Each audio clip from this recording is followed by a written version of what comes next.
Waxaan wanaagsan dhageystayaal meelba aad joogtaan iyo si walba aad noo dhageysanaysaan halkani waa Safi Media. Haddaad nagu cusub tahay daawade hanaga ilaawin subscribe-ka, share-ta iyo like-ta lana sii wadaag qodobadan xasaasiga asxaabtaada. Qodobada warkeena ugu door koonoon waxaa ka mid ah madaxweynaha Xasan Sheekh Maxamuud oo la kulmay wafdi ka socday dowladda Talyaaniga oo hogaaminayay wasiirka arrimaha dibadda ee dalkaasi. Maanta waxa uu la kulmay wafdi kale oo ka socday dalka Mareykanka.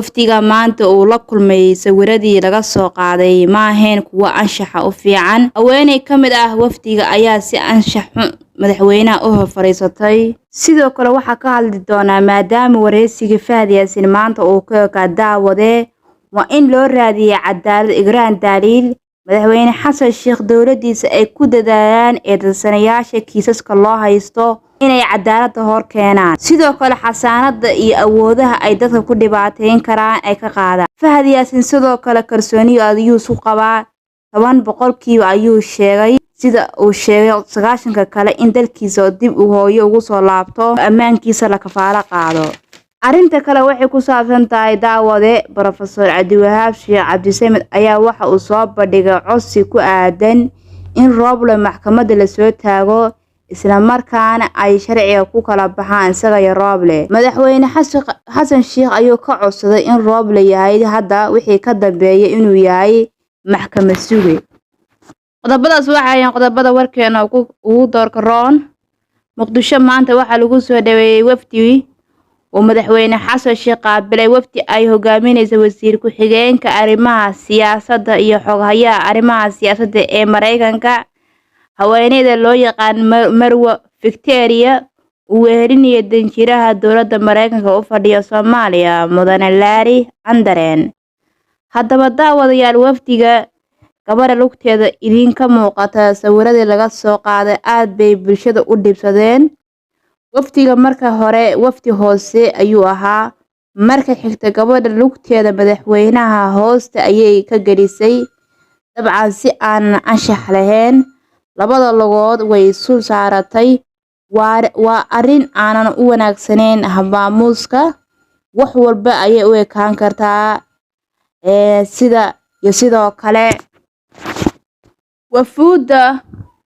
wafuuda oo hooseysa sidii madaxweyne Farmaajo looga bartay. Waxaa ka codsanaynaa madaxweynaha Soomaaliya Xasan Sheekh Maxamuud waa madaxweynihii qaranka, waa saantii qaranka, in uu wafdi kasta uu isaga la kulmin. Waayo shalay waxaa yimid wafdi ka socday Talyaaniga oo hogaaminayay wasiirka arrimaha dibadda dalkaas Talyaaniga ninka lagu magacaabo Luigi Di Maio. isagana waxaa qaabilay madaxweynaha. Wafuudda heerkooda hooseyso waa in ay la kulmaan madax kale oo heerkooda hooseeyo. Itoobiya hadda sida oo kale Ra'iisul Wasaare Abiy Ahmed marna wafdi hoose lama kulmo, wasiiro lama kulmaan, wasiiro lama kulmo isagu. Intaas waxa uga gudbaynaa sixidda sawiradaas. waa tahay daawadayaal dhinaca kale maanta waxaa la soo gabagabeeyay wareysi uu jeedinayay Fahad Yaasin. dabcan wareysiga aad ayuu dheeraa. waxa uu muuqday wareysi hal maalin la qaaday. wariyihii wareysiga qaaday oo aad loogu amaanay habka uu wareysiga u qaaday ayaa maalinba xalaqad ayuu soo deynayay wareysigaas. maanta ayuu ku ekaa wareysigaas. inta uu socday waxyaalo badan ayaa Fahad kaga hadlay. arinta ugu muhiimsan waxay ahayd arinta Igraan. Fahad si aan gabasho lahayn waxa uu sheegay qaabka loo dilay iyo cidda dishay. weliba xogta uu wariyuhu iyo bulshada la wadaagay ay tahay 10%, laakiin inta kale uu la wadaagi doono hay-adaha garsoorka cidda ay qusayso sida hay-adaha sirdoonka oo kale ama madaxda ugu sareysa ee dowladda cusub. arinta kale ee bixiyay Fahad ayaa waxay tahay inuu mahadsanid yahay Al-Shabaab taas oo dhacdooyin uu geystay.